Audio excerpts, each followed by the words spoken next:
A situación laboral e o desemprego ocupou boa parte da intervención do presidente dos empresarios do Deza. José Luis Vila destacou o traballo a prol do emprego que está desenvolvendo a entidade. Neste intre hai 366 persoas inscritas na Bolsa de Emprego. Ofertas neste mes hai 21 frente ás 14 que había no mes pasado. Vese que hai unha lixera melloría. Un brote verde. Vila anunciou tamén unha inminente visita dun alto cargo da Xunta para falar da ampliación do polígono lalinense.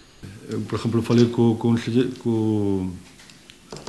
conselleiro de Industria e tal, que vai vir aquí estes próximos días. Bueno, xa vos lo dirán desde a alcaldía, pero vai a vir a visitar unhas cuantas empresas, e máis vai a estar, non sei se ao final pode estar aquí ou non. Un dos temas que falamos e tal, pois foi este do que é os polígonos industriales.